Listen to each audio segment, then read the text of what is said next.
Welcome to Age, Pension, Super and Retirement. I am your host, Yvonne, and as always, this podcast is information only and not personal advice.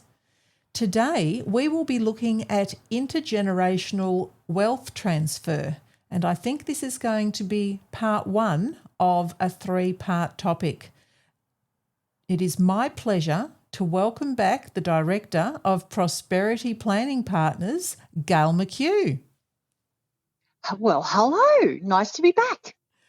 It is nice to hear your voice, Gayle. Gayle, just to start off with, in case anyone's unsure, what does intergenerational wealth transfer actually mean?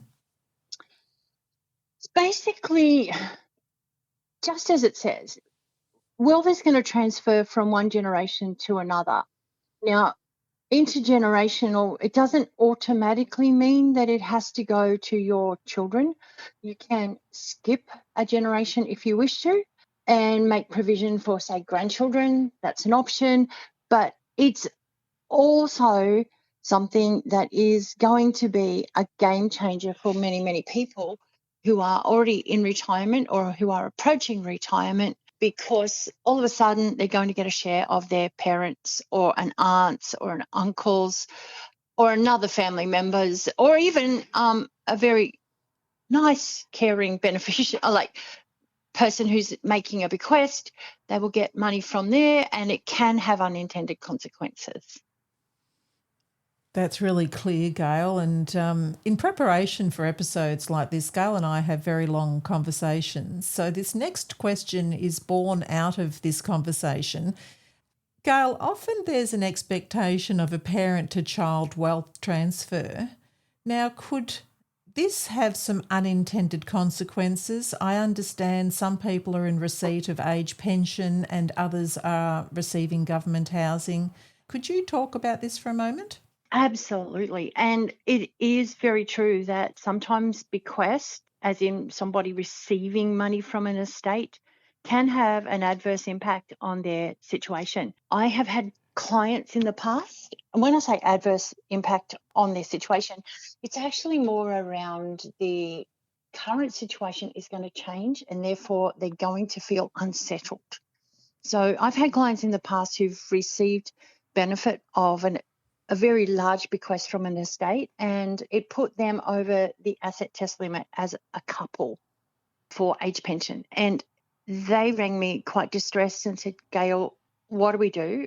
Mum's passed away. We've got this money from her estate, and now we're not going to have an age pension. So effectively, it's possible to replace the age pension and potentially give you more than you would get from the age pension, but it's very unsettling for people who've had the age pension from, say, age 65, when 65 was the age pension eligibility age, to suddenly be mid-70s and go, oh, what do? My income's just disappeared, because mentally they're so used to living on that pension amount.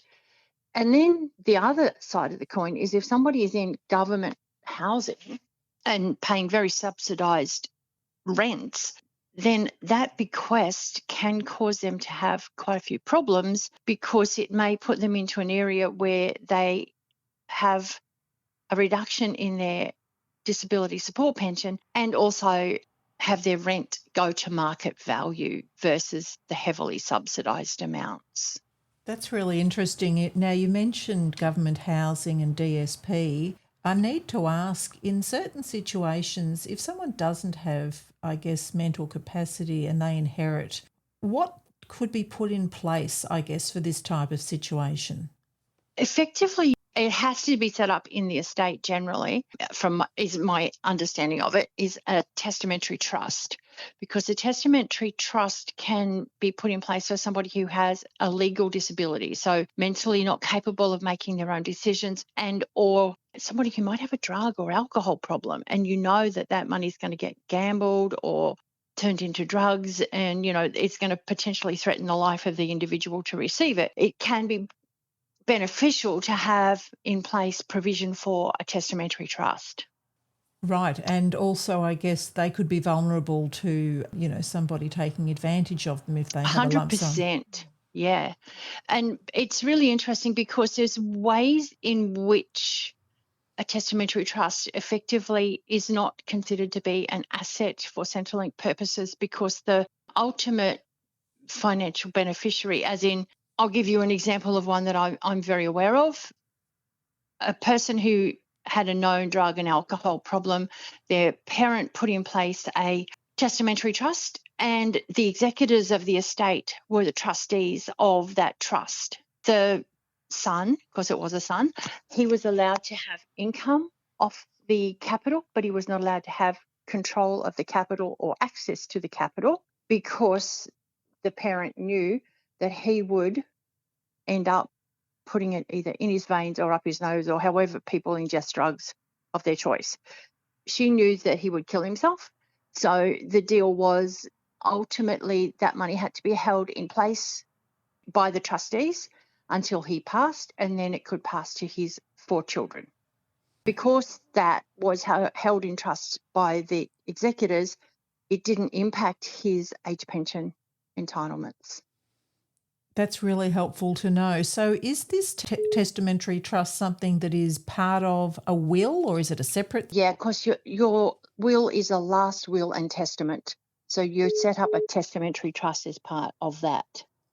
Right. And if, say, in your example, it could go to that person's children, if there were no children, could it be stated where the lump sum goes Yeah, to? it can be. Yeah. Right. So that sounds really helpful. And I guess in contrast to that, what happens if someone dies intestate? Could you just explain what that means and then what the consequences could be there?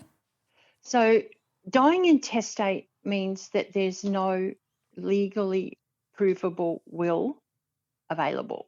Because sometimes people may have a will that may not be legally enforceable, can't be proven because it may have been signed incorrectly, witnessed incorrectly, all those types of things. Or alternately, they die without any form of estate planning in place. And that's the most common.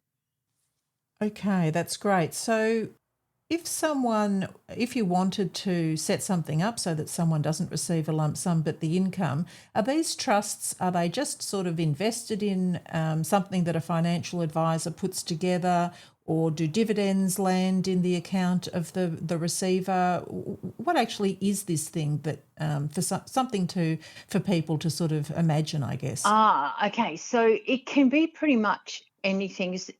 When I say it can be almost anything, it depends on the trustees, because the trustees would have to apply unless there's a very prescribed investment strategy. And generally, there can't be a very prescribed investment strategy, because the testamentary trust can only be created after the death of an individual.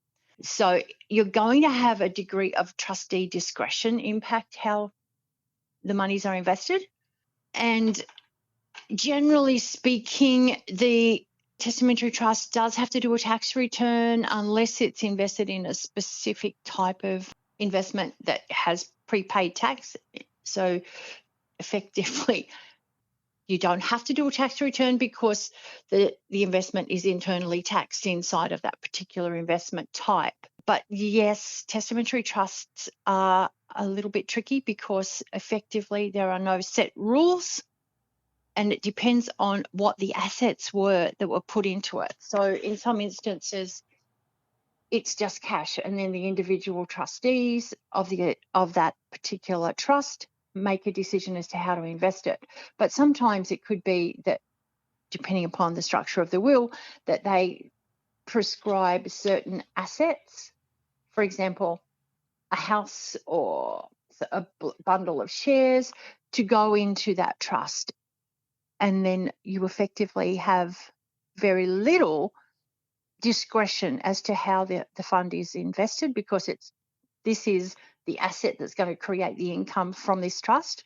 And then now a testamentary trust, if you have children who are under adult ages, they actually have some really big advantages for them. Testamentary trusts have big advantages for minor taxpayers because they're treated as if they're an adult.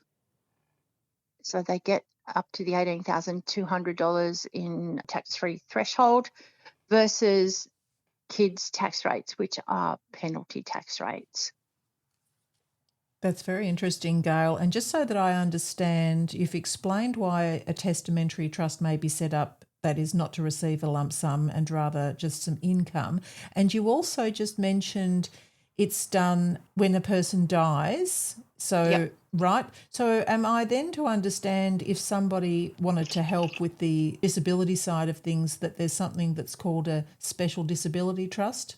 Yes, there is, but they can actually be set up while the adult person who controls the assets are alive. However, I'm going to put a little caveat around this one. It's really important to not presume that you can just set up a special disability trust for your family member who has a disability. You really do need to get approval from Centrelink that the person is considered to be disabled enough. I know that sounds weird, but they have a very prescribed set of rules that allows for gifts to be made to a trust that are not considered to impact the individual on either side of that. So you've got to be very careful, and you really do need to have that approval from Centrelink first. Otherwise, I'm aware of people who've gone, yep, we're going to set up a special disability trust. We think our child is sufficiently disabled. They transferred the assets to the trust, and Centrelink went, actually, no, your child is not adequately disabled or sufficiently disabled. And they said no to that. So then the family had to unwind it because the trust wasn't legally going to meet the definition of a special disability trust. And there were capital gains tax impacts, there were stamp duty impacts, all sorts of things. So please do not just presume you can set one up. That's very helpful, Gayle. So as far as gifting rules and Centrelink goes, are you sort of saying if it's done properly that somehow Centrelink's position is that they're outside of gifting rules? There's some special consideration given to that, but only if that special disability trust is approved. This has been very interesting, Gayle. In our chats to prepare for these episodes, we kind of went off on a tangent, but I think this is a great one to know about for the unintended consequences. I'll just say, as always, this is information only and never personal advice. This is a great topic where I could imagine personal advice would be required. For our international listeners wishing to join our Facebook group, the code word is orange. Thank you so very, very much, Gayle. You're more than welcome.